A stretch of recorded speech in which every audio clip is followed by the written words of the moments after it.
The front door slammed shut in my face with a sound that echoed through my bones. My own son's wife stood there like a guard, her arms crossed, her eyes cold as winter ice. "You cannot enter this house," she hissed through the crack in the door. "Not until you say sorry for what you did." Behind her, I could hear my family laughing and talking, enjoying their warm Thanksgiving meal while I stood outside in the cold, holding a pie that nobody wanted. But what happened next? That very same night, I made some phone calls. I signed some papers. And by morning, every single account with their names on it was closed forever. When my phone started ringing with 27 missed calls, I knew they had finally figured out what I had done. Before we start the story, please hit that like button and subscribe if you enjoy hearing about real family drama. Also, drop a comment below and tell me what country you're watching from. I love hearing from viewers all around the world. My name is Margaret. I am 78 years old. For most of my life, I worked as a school nurse in Miami, Florida.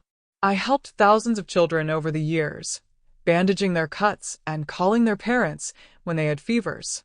I always believed that family was the most important thing in life. I raised my son David with all the love I had in my heart. I stayed up late when he was sick. I helped him with his homework when math was too hard.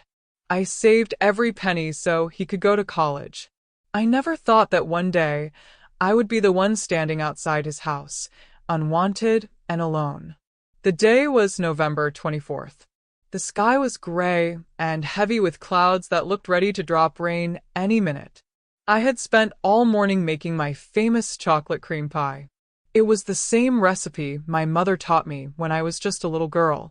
The smell of chocolate and vanilla filled my small apartment as I carefully placed the pie in my best glass dish. I was excited. This would be my first Thanksgiving dinner with David and his family in their new house. His wife, Rachel, had been planning this dinner for weeks. She posted pictures on Facebook of the turkey she bought and the fancy plate she got from the store.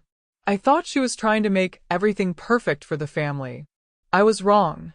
I drove carefully through the quiet streets of Tampa, holding the pie steady on the passenger seat. The radio played soft holiday music. I hummed along, thinking about how nice it would be to sit around the table with my family. David, Rachel, and their 3 children. We would hold hands and say what we were thankful for, just like we used to do when David was small. When I pulled into their driveway, I could see warm yellow light glowing from the windows. I could smell the turkey roasting inside. I heard voices and laughter floating through the air. For just a moment, everything felt perfect. I walked up the front steps, balancing the pie in one hand while I knocked on the door with the other. My heart was full of happiness and love. Then the door opened, and my world changed forever. Rachel stood there in a beautiful red dress. Her hair was done perfectly. Her makeup looked like something from a magazine, but her face was hard and angry. She looked at me like I was a stranger who had come to cause trouble. "Margaret," she said in a voice that was as cold as ice water, "you cannot come in." I blinked, confused. "What do you mean?" I asked. "It's Thanksgiving dinner. I brought pie." She stepped forward, blocking the doorway with her body. "You know exactly what you did," she said. Her voice got louder. "You went through our private papers last week. You looked at our bank statements and our bills. You had no right to do that." My mouth fell open. I felt like someone had punched me in the stomach. "Rachel, I was just trying to help organize the office. You asked me to.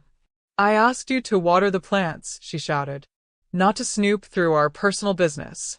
You invaded our privacy, and now you think you can just show up here like nothing happened." Behind Rachel, I could see David sitting at the dining room table. The table was set with fine china and crystal glasses.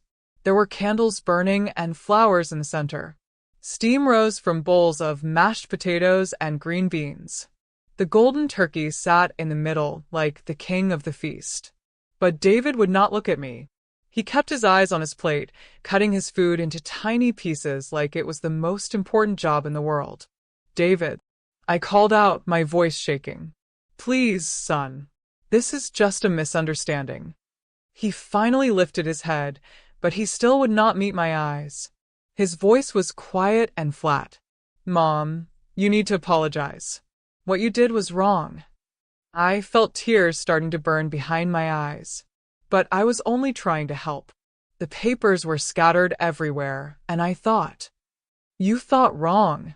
Rachel snapped. She grabbed the door handle like she was getting ready to slam it shut.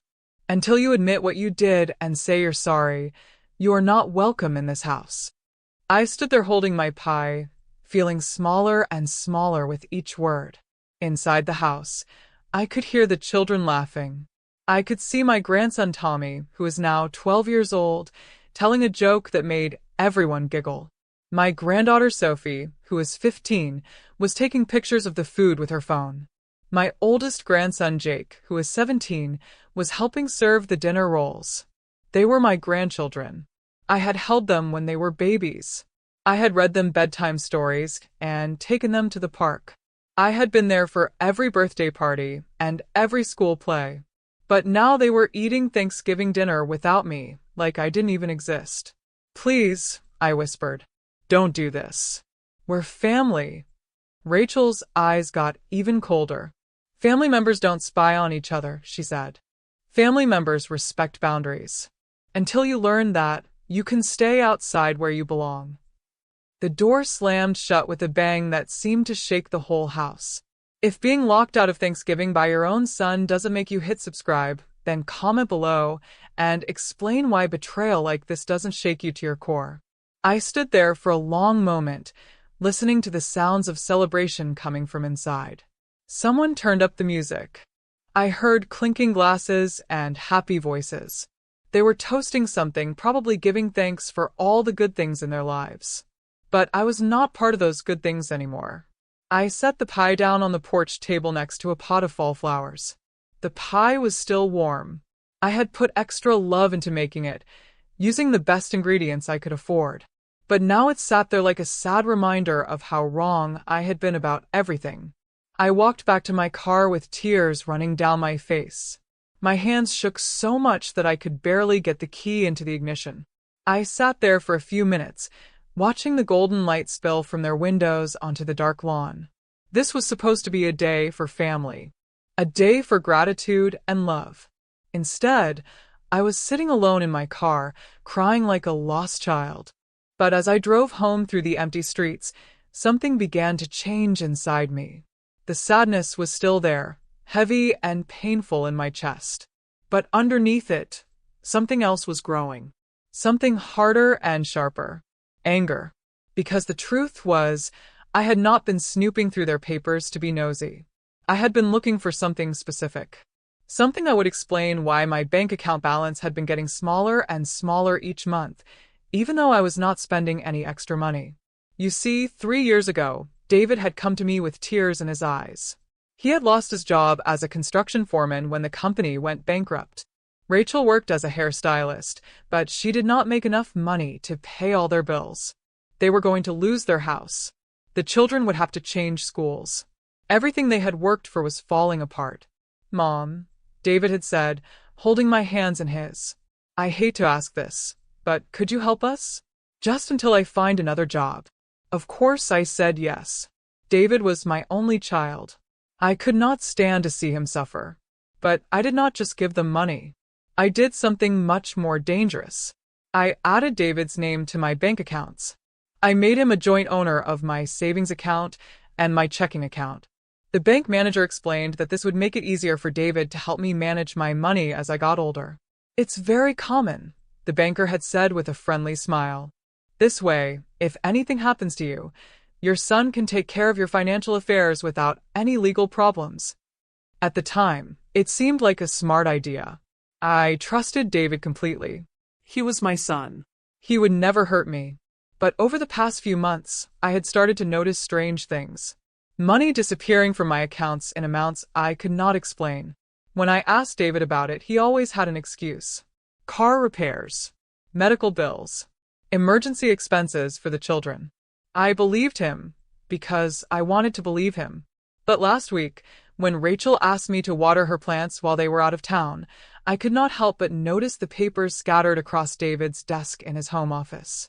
Credit card bills for expensive restaurants, receipts for jewelry and designer clothes, a payment plan for a luxury vacation to Hawaii.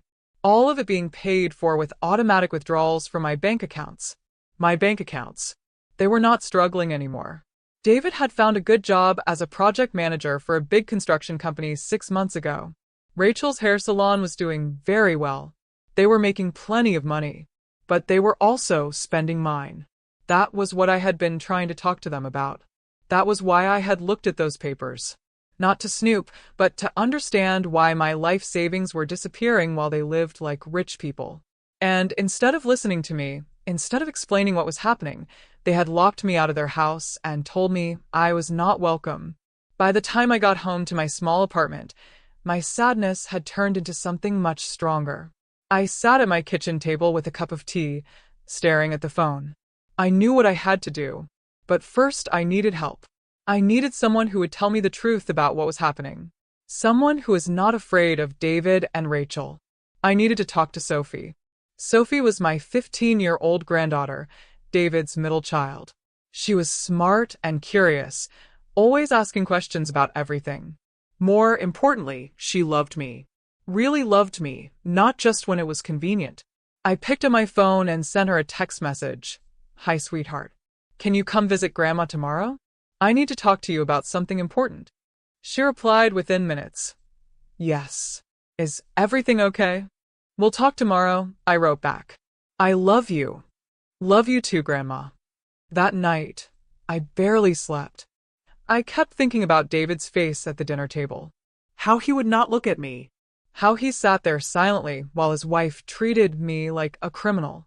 I thought about all the times I had sacrificed for him, working double shifts at the school so I could afford to buy him new clothes, eating peanut butter sandwiches for dinner so I could save money for his college tuition, staying up all night when he was sick, holding a cool washcloth to his fevered forehead. I had given him everything, and now he was stealing from me. The next morning, Sophie knocked on my door right after breakfast. She was a tall, thin girl with David's dark hair and my green eyes. She was wearing jeans and a sweater, and she looked worried. "Grandma," she said as soon as I let her in. "Mom and Dad said you got upset yesterday and left dinner early. They said you were acting strange." I made her a cup of hot chocolate and sat down across from her at my small kitchen table. I looked into her young, trusting face and made a decision. "Sophie," I said carefully, "I need to ask you something, and I need you to tell me the truth. Have your parents been talking about money lately? About my money?" Her face went pale. She looked down at her hands wrapped around the warm mug. "Sophie." She took a deep breath. "Grandma, I wasn't supposed to hear this, but last week I heard Mom and Dad talking in their bedroom. Mom was saying something about how they needed to transfer more money out of your accounts before you noticed." My heart started beating faster. "What else did they say?" Sophie's voice got very quiet. "Mom said that you were getting too old to manage your own money. She said it would be better for everyone if they just took control of everything. She said you would never even know the difference." I felt sick to my stomach. "And what did your father say?" "Dad said he felt bad about it, but Mom told him it was for the best. She said you would probably have to go into a nursing home soon anyway, so they might as well use the money for important things now." Sophie looked up at me with tears in her eyes. "Grandma, I don't think they're right. You're not too old. You're still smart and strong. And it's your money. You worked for it." I reached across the table and took her hands in mine. "Thank you for telling me the truth, sweetheart. I know that was hard." She squeezed my hands. "Are you going to confront them?" I smiled, but it was not a happy smile. "No, Sophie. I'm going to do something much more effective." After Sophie left, I got dressed in my best clothes and drove to the bank. It was the same bank where I had opened my first savings account when I was just 18 years old. I had been a customer there for 60 years. They knew me and trusted me. I asked to speak with the manager, a nice young woman named Lisa, who had helped me many times before. "Mrs. Thompson," Lisa said with a warm smile, "what can I do for you today?" I sat down in the chair across from her desk and folded my hands in my lap. I need to remove my son David from all of my accounts. I want to close the joint accounts and open new ones with only my name on them. Lisa's smile faded. Oh, May I ask why? I met her eyes steadily. Because he has been stealing from me. It took 2 hours to complete all the paperwork. Lisa was very patient and helpful. She explained every form and every signature. She made sure I understood exactly what was happening. Mrs. Thompson, she said as we finished, I want you to know that all of your money has been moved to the new accounts. Mr. David Thompson no longer has access to any of your funds. The old accounts have been closed completely. She finally took back her life after years of being robbed by her own son. If you don't subscribe after this moment, comment below and tell me why you'd stay silent while elders are exploited. Good, I said. And I want to add one more thing. I want to create a new savings account with my granddaughter Sophie as the beneficiary. If something happens to me, I want the money to go to her, not to my son. Lisa nodded. We can definitely arrange that. When I walked out of the bank that afternoon, I felt lighter than I had in months. For the first time in years, my money was truly mine again. But I was not done. My next stop was the law office of James Mitchell, an attorney who specialized in elder law. I had found his name in the phone book and called that morning to make an appointment. Mr. Mitchell was an older man with kind eyes and a gentle voice. His office was filled with books and family pictures. He listened carefully as I explained my situation. Mrs. Thompson, he said when I finished, what you're describing is unfortunately very common. It's called financial elder abuse, and it happens more often than people realize. Is what they did illegal? I asked. Well, technically no, he admitted. Since you voluntarily added your son's name to the accounts, he had legal access to the money. But morally and ethically, what he did was absolutely wrong. I leaned forward in my chair. What can I do to protect myself? Mr. Mitchell smiled. You've already taken the most important step by removing his access. But I recommend we also create some additional legal documents. A new will, a power of attorney that specifies exactly who can make decisions for you if you become unable to do so, and a living trust that protects your assets. How much will that cost? I asked. For someone in your situation, I'd estimate about $2,500, he said. But Mrs. Thompson, this is an investment in your security and peace of mind. It's worth every penny. I thought about all the money David and Rachel had already taken from me.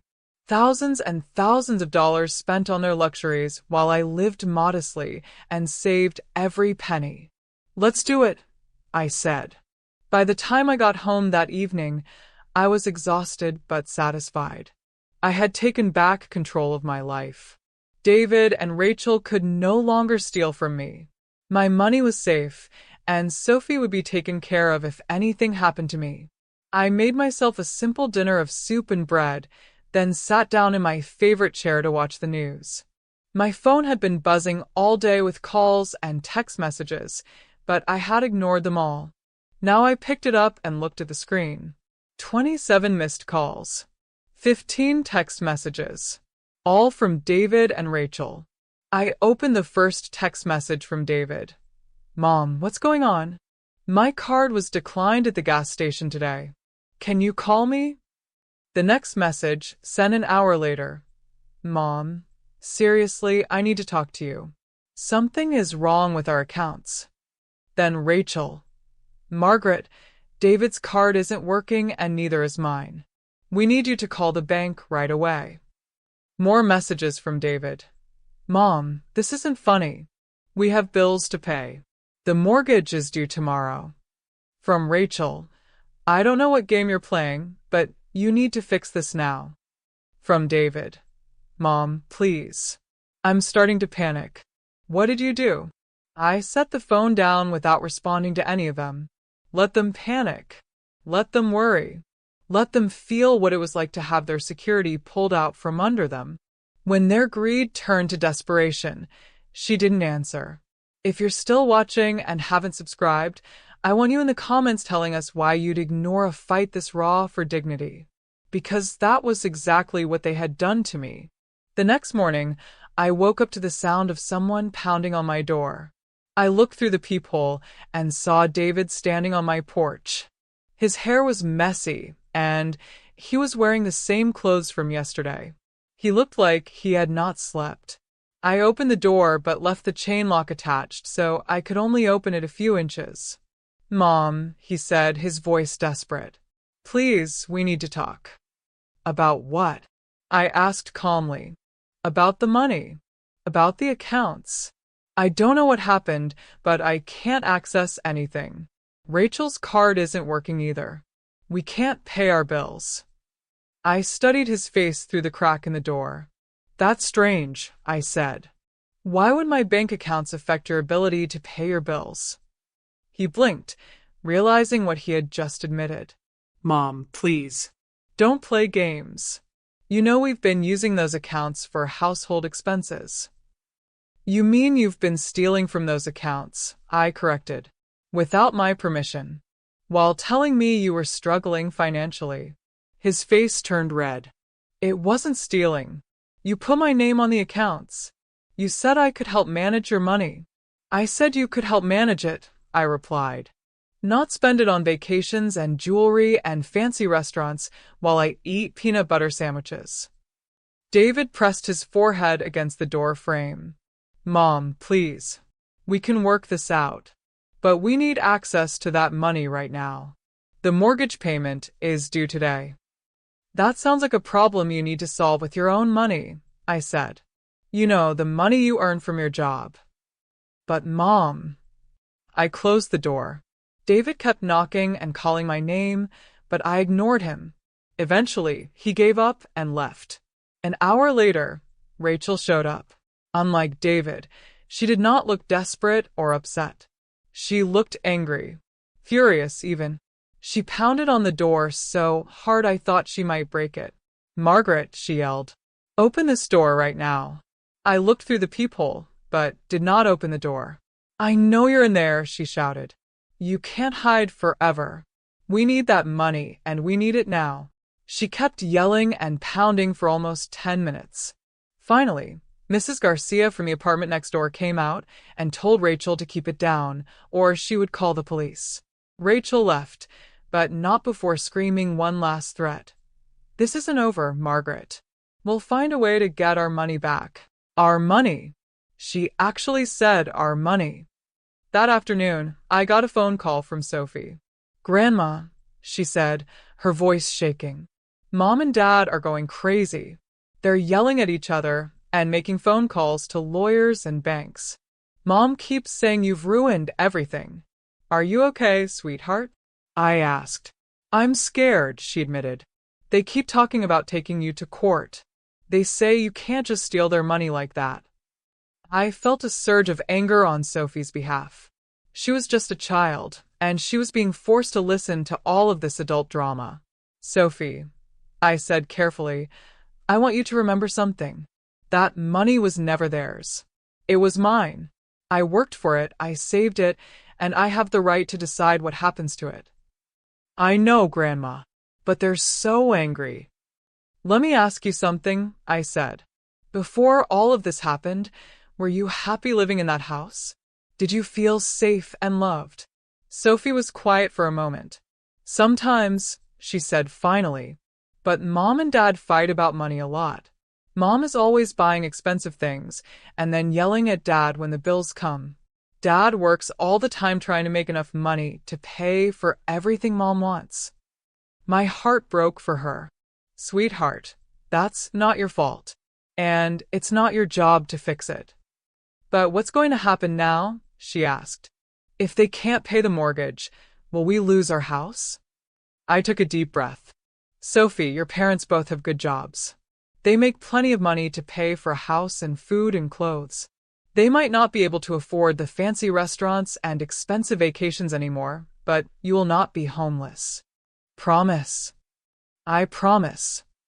After I hung up, I felt terrible for Sophie and her brothers.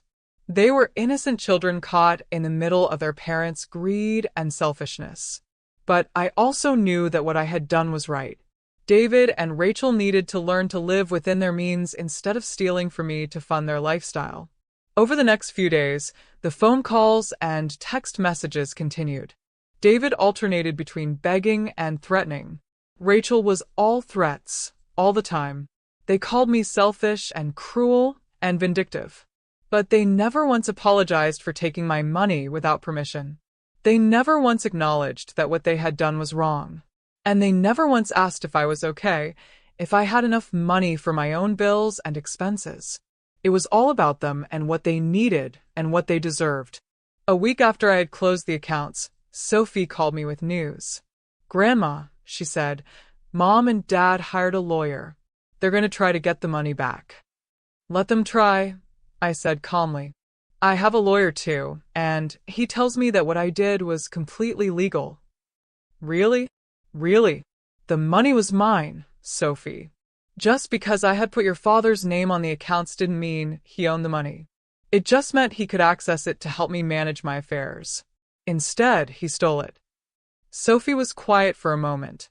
"Grandma, can I ask you something?" "Of course. Are you ever going to forgive them?" I thought carefully about her question. "Sophie, forgiveness isn't about pretending that bad things didn't happen. It's about letting go of anger, so it doesn't poison your heart. I'm working on forgiving your parents for what they did to me. But forgiveness doesn't mean trusting them again. And it doesn't mean giving them access to my money again. Some mistakes are too big and too hurtful for things to go back to the way they were." "I understand," she said. "Grandma, yes, I love you, and I think you did the right thing." "Thank you, sweetheart. I love you too." 2 weeks after Thanksgiving, David and Rachel's lawyer sent me a letter.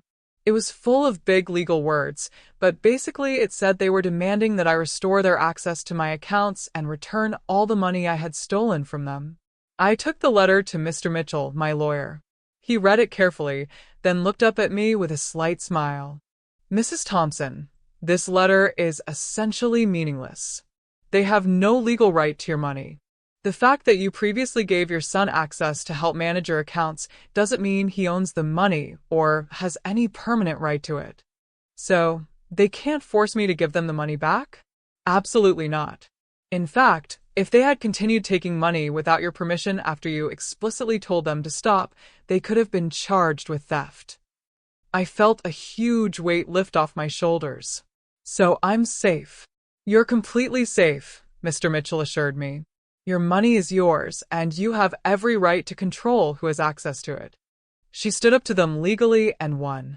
If you don't hit subscribe after this victory, drop a comment right now and explain why you'd ignore a 78-year-old woman, proving it's never too late to fight back. I had Mr. Mitchell write a response to David and Rachel's lawyer. It was very polite but very clear. I had committed no crime and broken no law. The money was mine. I had the right to control access to it, and I would not be restoring David's access to my accounts. After that, the legal threats stopped. But the family drama did not. Christmas was approaching, and traditionally I would have been invited to spend the holiday with David and Rachel and the children. This year, there was no invitation. Instead, Sophie called me on Christmas Eve. "Grandma," she said, "would you like to come over tomorrow? Just for a little while?" My heart leaped. "Are your parents okay with that?" Dad said yes. Mom is still mad, but Dad said it's Christmas and families should be together. I thought about it carefully. Part of me wanted to see my grandchildren and celebrate Christmas with them. But another part of me knew that Rachel would make the visit uncomfortable for everyone. "Sophie," I said finally, "how about this? Why don't you and your brothers come visit me instead? I'll make hot chocolate and we can exchange gifts here." "Can we do that?" she asked, excitement creeping into her voice. "Of course. Check with your parents and let me know." An hour later, Sophie called back. "Dad said yes. We can come over tomorrow afternoon. Mom is going to visit her sister anyway." Christmas Day was wonderful. All three of my grandchildren came to my apartment. I had bought them modest gifts, books and art supplies and puzzles, but they seemed thrilled to receive them. Tommy, who is now 12, had grown at least 3 inches since Thanksgiving. He told me all about his basketball team and how they had won their last 5 games. Sophie, 15, had started writing poetry. She shyly showed me some of her poems, and they were beautiful. I told her she had real talent and should keep writing. Jake, 17, was thinking about colleges. He wanted to study engineering just like his grandfather had. I told him stories about his grandfather that he had never heard before. We played board games and watched old movies. I made a simple dinner of spaghetti and meatballs, which had always been their favorite meal when they were little. It was the best Christmas I had had in years. As they were getting ready to leave, Sophie pulled me aside. "Grandma," she said quietly, "things are better at home now." "What do you mean?" "Mom and Dad aren't fighting about money as much. Dad says they're learning to live on a budget. And Mom got rid of a lot of the expensive things she bought.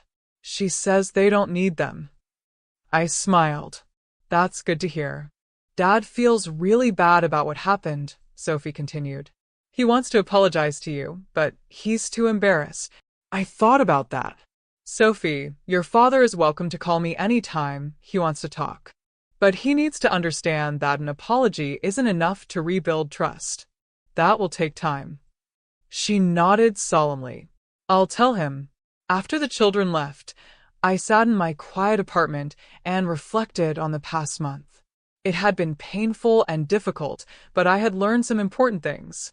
I had learned that I was stronger than I thought.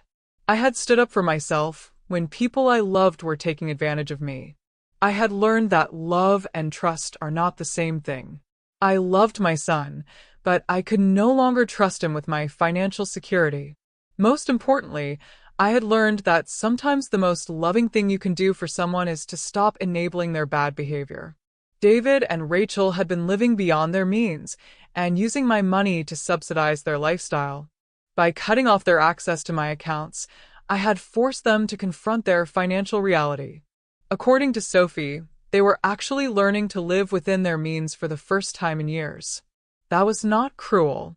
That was necessary. A few weeks later, in early January, David called me. "Mom," he said, his voice hesitant. "Could I come over? I'd like to talk to you."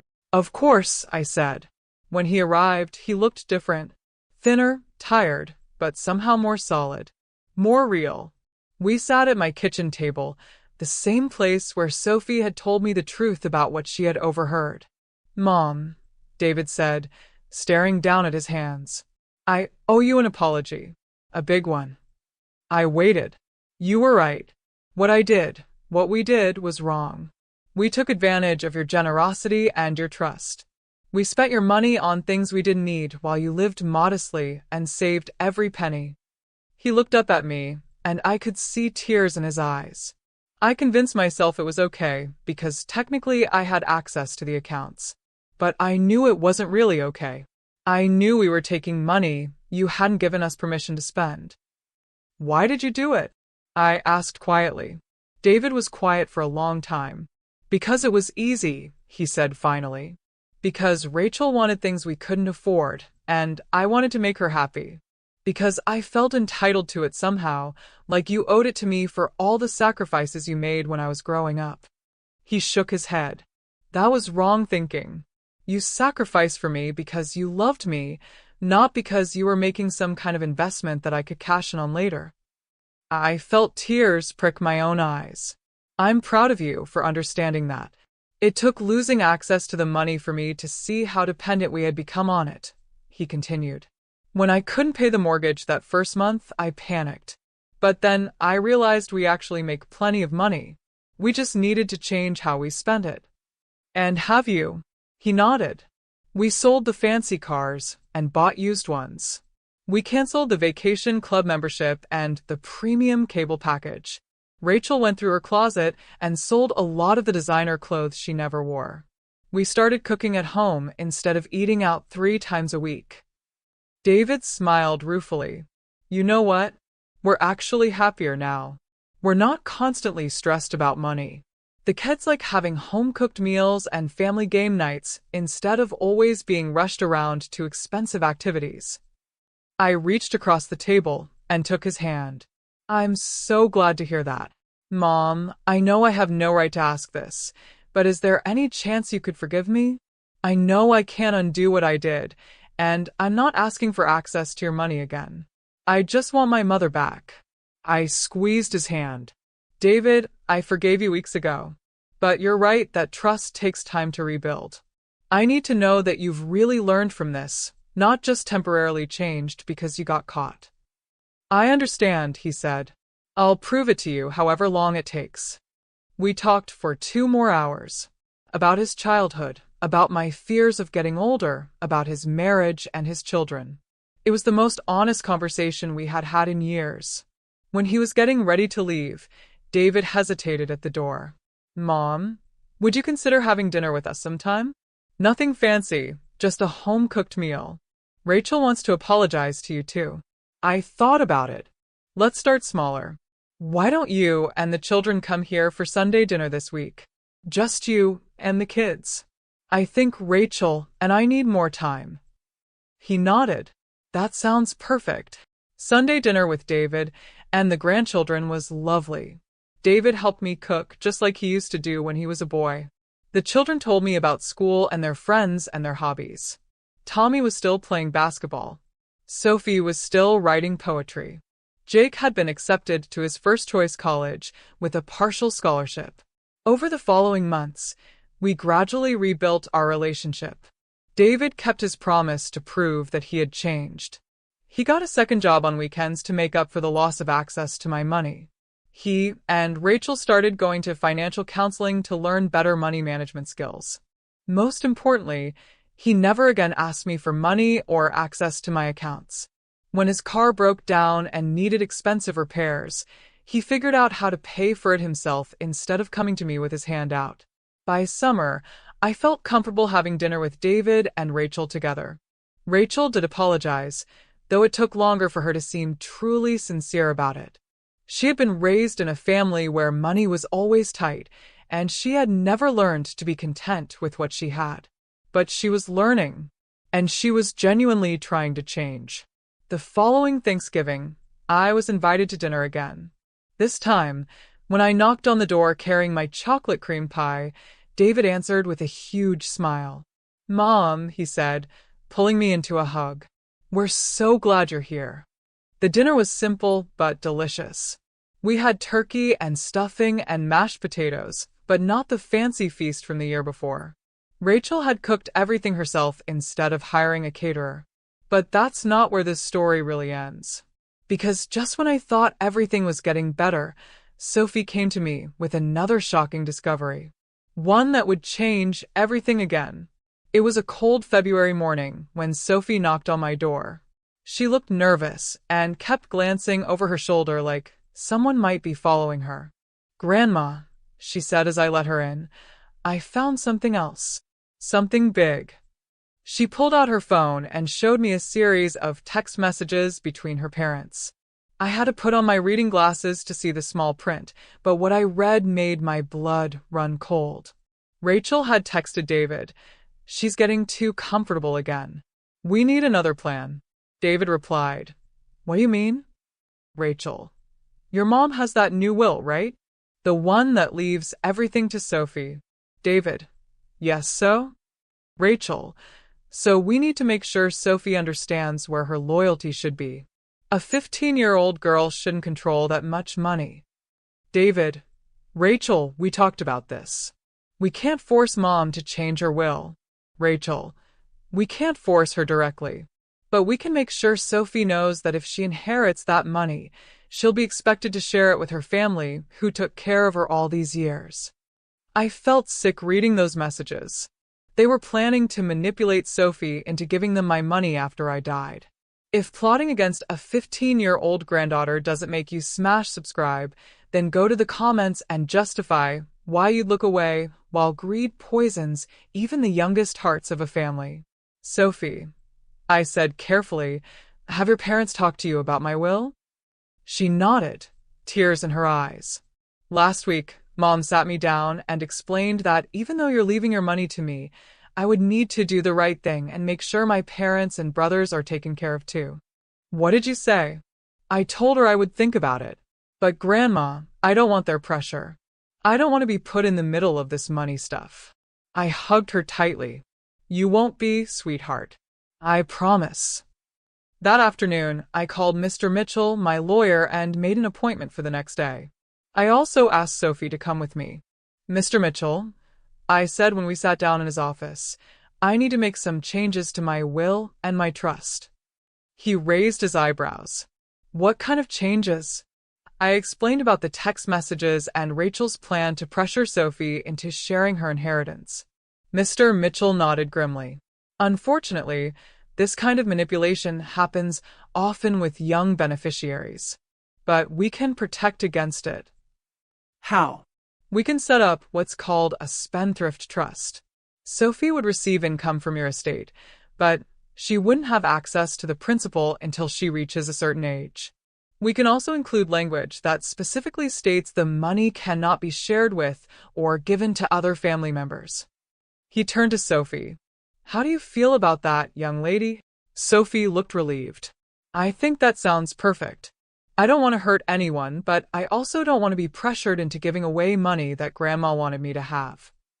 There's one more thing, I said. I want to add a new provision. If anyone in my family tries to pressure or manipulate Sophie regarding her inheritance, their portion of any remaining assets should be donated to charity instead. Mr. Mitchell smiled.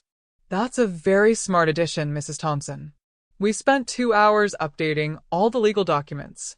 When we finished, my estate was completely protected from any manipulation or pressure tactics. But I wasn't done yet.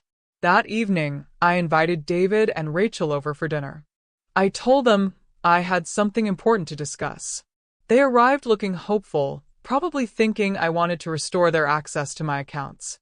Instead, I placed printouts of their text messages on the table. Explain this, I said calmly. Rachel's face went white. David looked confused until he read the messages, then his face turned red with embarrassment. Mom, I can explain, he started. There's nothing to explain, I interrupted. These messages show that you haven't learned anything. You're still plotting to get my money, just using different tactics. Rachel found her voice. We weren't plotting. We were just discussing what would be fair when the time comes. Fair. I stood up, my voice getting louder. Fair would be respecting my wishes. Fair would be not putting pressure on a 15-year-old girl. Fair would be building your own financial security instead of always looking for ways to take mine. David buried his face in his hands.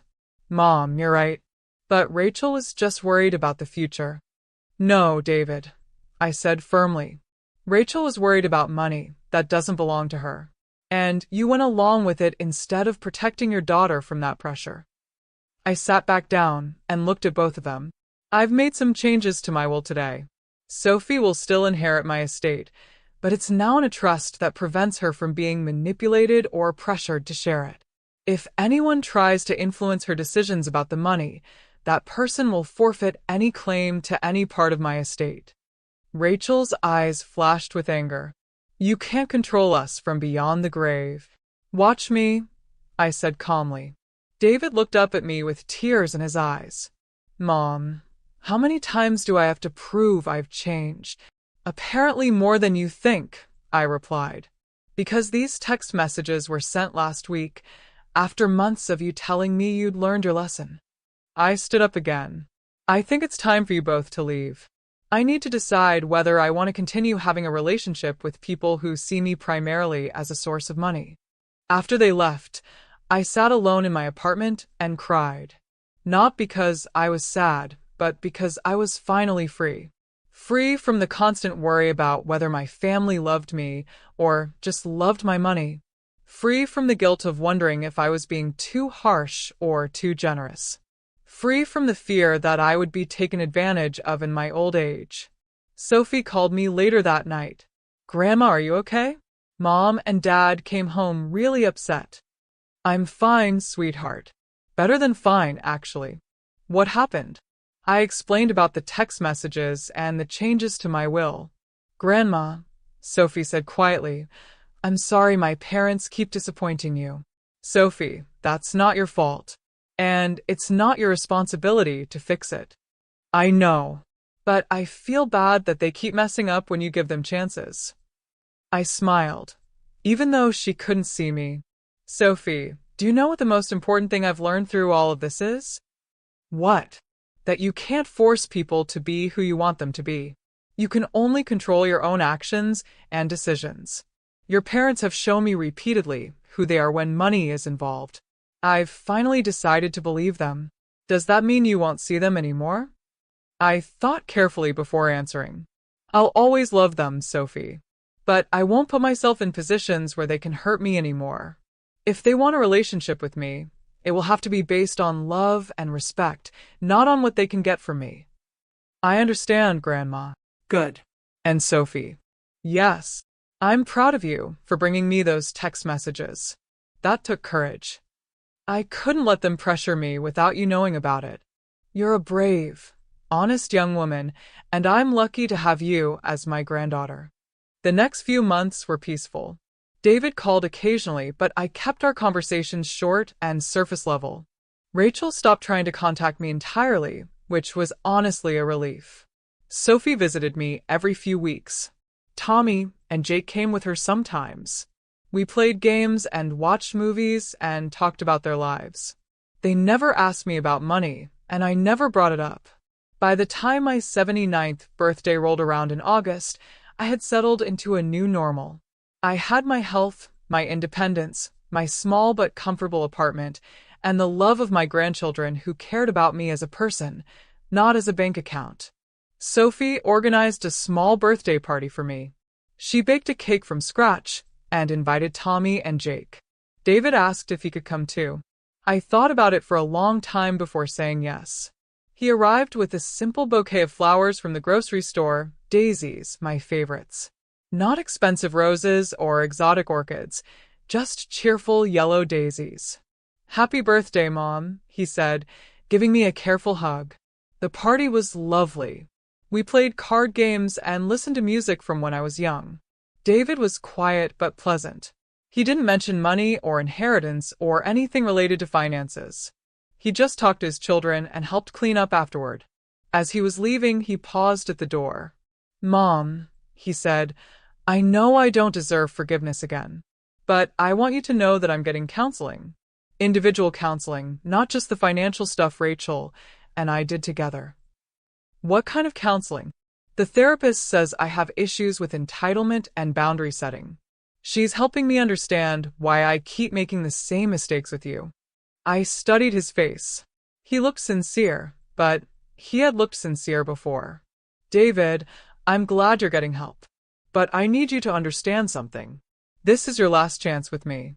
Not because I don't love you, but because I love myself too. He nodded. I understand. If you ever again try to access my money without permission, manipulate your children regarding my will, or treat me like an ATM machine instead of a human being, I will cut you out of my life completely. No more chances, no more explanations, no more forgiveness. I understand, he repeated. And Mom, you should protect yourself. You've given me too many chances already. That surprised me. What do you mean? I mean you're a good mother, but you're too forgiving. If I were you, I probably would have stopped speaking to me after the second or third time I disappointed you. I smiled sadly. Maybe. But love makes us do things that aren't always smart. Yeah, he said. It does. After David left, Sophie helped me finish cleaning up. Grandma, do you think Dad really means it this time? I thought about her question as I dried the last of the dishes. I think your father wants to mean it, I said finally. But wanting to change and actually changing are two different things. I hope he succeeds, but I'm not going to bet my security or my peace of mind on it. That seems wise. It's something I should have learned a long time ago. That night, as I got ready for bed, I looked at myself in the bathroom mirror. My hair was completely white now, and my face was lined with wrinkles.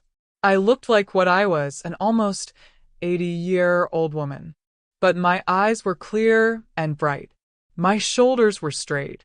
I looked like a woman who was finally in control of her own life. I had learned some hard lessons over the past year. I had learned that loving someone doesn't mean letting them hurt you repeatedly. I had learned that family relationships need boundaries, just like any other relationships. I had learned that financial abuse is real, even when it comes from people who claim to love you. Most importantly, I had learned that I was stronger and braver than I had ever imagined. I had stood up to my own son and daughter-in-law when they tried to steal from me. I had protected my granddaughter from manipulation. I had taken legal steps to ensure my wishes would be respected after my death. I had taken control of my own story instead of letting other people write it for me. As I turned off the lights and settled into bed, I felt something I hadn't felt in years: complete peace. My money was secure. My will was ironclad. My granddaughter was protected from pressure and manipulation. And I had finally learned to put my own well-being first instead of always sacrificing for people who didn't appreciate it. Tomorrow was a new day, and for the first time in a long time, I was looking forward to it. Not because anything exciting was going to happen, but because it was going to be a day when I lived life on my own terms, surrounded by people who loved me for who I was, not what I could give them. And that, I realized, was the most valuable thing of all. The story doesn't end there, though. Because life has a way of testing your resolve just when you think you've figured everything out. It was a rainy Tuesday morning in October when my phone rang. The caller ID showed it was Jake, my oldest grandson. "Grandma," he said, his voice shaking, "I need your help." My heart immediately started racing. Jake was 18 now, a freshman in college. He was a good kid who rarely asked for anything. "What's wrong, sweetheart?" "I'm at the hospital," he said. "I was in a car accident last night. I'm okay, just some bruises and a sprained wrist, but my car is totaled." "Oh my goodness. Are you sure you're all right?" "I'm fine, really. But Grandma, I need a way to get to work and school. The insurance money won't come for weeks, and I can't afford a car right now." I felt that familiar tug in my chest, the impulse to immediately offer money to solve the problem. Then I stopped myself. "Jake, have you talked to your parents about this?" There was a pause. "Dad said they can't help right now. They're still paying off some debts and trying to stick to their budget." "What about the bus? Or rides with friends?" "The bus doesn't run to where I work, and most of my friends live on campus. I live off campus to save money, but now I'm stuck." I closed my eyes, thinking. This was exactly the kind of situation where I had gotten into trouble before. A family member with a legitimate need, asking for help that I could easily afford to give. But this was different. Jake wasn't asking me to fund a luxury lifestyle. He wasn't being manipulative or entitled. He was a responsible young man who had been in an accident and genuinely needed help. "Jake," I said carefully, "how much would a reliable used car cost?" "I've been looking online. I could get something decent for about $8,500. But Grandma, I'm not asking you to buy me a car. I was wondering if maybe you could help me figure out other options." That's when I knew Jake was different from his father.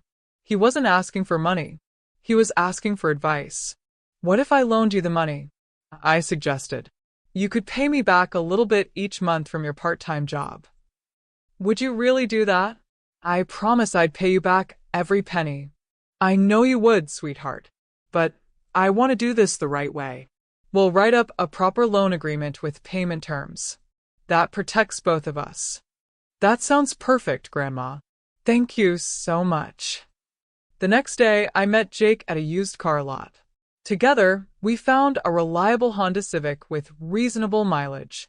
I wrote a check for $8,500, and we went to Mr. Mitchell's office to draft a loan agreement. Jake would pay me $200 a month for 43 months, slightly more than the principal to account for a small amount of interest. He signed the papers without hesitation. "Grandma," he said as we left the lawyer's office, "this means everything to me. Not just the car, but the way you're trusting me to pay you back." Jake, you've never given me a reason not to trust you. You work hard, you're responsible with money, and you treat people with respect. That's worth investing in. Over the following months, Jake never missed a payment. He sent me a check for exactly $200 on the same day each month, along with a note updating me on his grades and his job. David heard about the car loan and called me. Mom, I can't believe you loaned Jake money for a car, but you won't help us with our financial problems. David, I said patiently, Jake needed transportation to get to work and school after an accident. You and Rachel wanted money to maintain a lifestyle you couldn't afford. But we're son and daughter-in-law. Shouldn't we come first? My help goes to people who are responsible and grateful, regardless of their age or relationship to me. David was quiet for a moment. Are you saying I'm not responsible? I'm saying Jake has never stolen from me, lied to me, or tried to manipulate me. Can you say the same? He hung up without answering. But the conversation got me thinking. Maybe it was time to have an honest talk with all three of my grandchildren about money and family relationships. I invited Tommy, Sophie, and Jake over for Sunday dinner. After we finished eating, I cleared my throat. Kids, I want to talk to you about something important. About money and family, and what you can expect from me in the future. They all looked nervous. First, I want you to know that I love all three of you equally. But love doesn't always mean treating everyone exactly the same. Jake nodded. Like how you helped me with the car loan, but you probably wouldn't do the same thing for Dad? Exactly. I make decisions about financial help based on need, responsibility, and respect. Jake needed help after an accident and approached me respectfully, asking for advice first. So I was happy to help him. Sophie raised her hand like she was in school. What about the inheritance stuff? I still feel weird about being the only one getting your money when you die. I smiled at her. Sophie, I chose you as my primary beneficiary because you're the one who protected me when I needed protection. You told me the truth when everyone else was lying. That kind of loyalty and courage deserves to be rewarded. But what about Tommy and Jake? She asked. I'm leaving them each a smaller inheritance, enough to help with college or starting their adult lives, but not so much that they'll be targets for manipulation. Tommy, who had been quiet, finally spoke up. Grandma, do you think Mom and Dad will ever stop being weird about money? I thought carefully about how to answer. Tommy, I hope they will. Your father is getting counseling and trying to change. But people have to want to change, and they have to do the work consistently, not just when they get caught doing something wrong. What if they don't change? Jake asked. Then I'll continue to have a limited relationship with them. I'll always love them, but I won't put myself in positions where they can hurt me financially or emotionally. Sophie leaned forward. Grandma, can I ask you something? Do you ever regret taking the money away from them? I considered her question seriously. No, Sophie. I regret that it was necessary. I regret that your parents put me in a position where I had to choose between protecting myself and trusting them. But I don't regret the action itself. Good, Tommy said firmly, because what they did was wrong. Yes, it was. But more importantly, what I did was right. I stood up for myself when no one else would. We talked for another hour about money, family relationships, and what it means to be trustworthy. By the time they left, I felt confident that my grandchildren understood the difference between love and enabling. More importantly, they understood that self-respect sometimes means setting boundaries with the people you love most. As winter turned to spring, my life settled into a comfortable routine. I volunteered at the local library, helping children with reading. I took a watercolor painting class at the community center. I had lunch with my neighbor Mrs. Garcia once a week. Sophie visited regularly and often brought her latest poems to share with me. Jake sent his monthly loan payment along with updates on his college classes. He was studying engineering and getting excellent grades. Tommy was doing well in high school and had joined the debate team. David called occasionally, usually just to check in and chat about surface-level topics. Our relationship was polite but distant.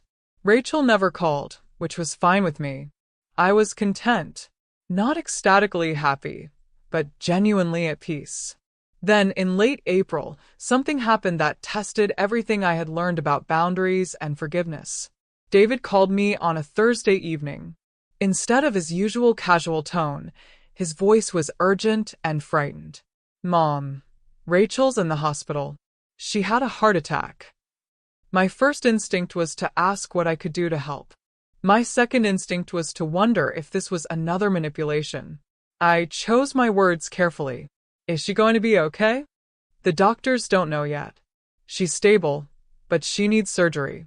"Mom, I know things have been difficult between us, but the kids are scared and I don't know what to do." For a moment, I heard echoes of the old David, the young man who had come to me in crisis, asking for help. But I also remembered all the times that vulnerability had been used to manipulate me. "David, I'm sorry, Rachel is ill. That must be very frightening for all of you. Mom, could you maybe come to the hospital? Just to be with the kids? They're asking for you." That decided it for me. Not David's request, but the thought of my grandchildren being scared and needing support. "I'll be there in an hour," I said. When I arrived at the hospital, I found Tommy, Sophie, and Jake in the waiting room. They all looked young and frightened. Sophie ran to me and hugged me tightly. "Grandma, I'm so glad you came." I spent the next 6 hours with my grandchildren while David paced between the waiting room and Rachel's bedside. I brought them food from the cafeteria, helped them with homework they had brought, and mostly just listened when they needed to talk about their fears. Rachel's surgery was successful. The doctor said she would need to make significant lifestyle changes, better diet, regular exercise, stress management, but she should make a full recovery. As the family prepared to leave the hospital, David pulled me aside. "Mom, thank you for coming. I know you didn't have to." "I came for the children," I said simply. He nodded. "I know. But still, thank you." Over the following weeks, as Rachel recovered at home, I found myself in an unexpected position. The grandchildren needed more support than usual, rides to activities, help with meals, someone to talk to about their worries.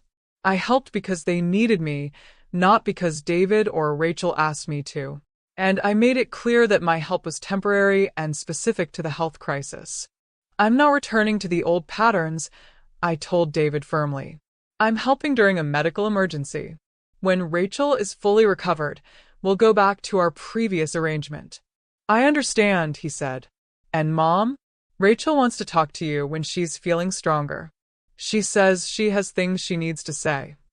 2 weeks later, Rachel asked if I would visit her at home. She was sitting in a recliner, looking pale and thin, but her eyes were clearer than I had seen them in years. "Margaret," she said, "I owe you an apology. A real one this time."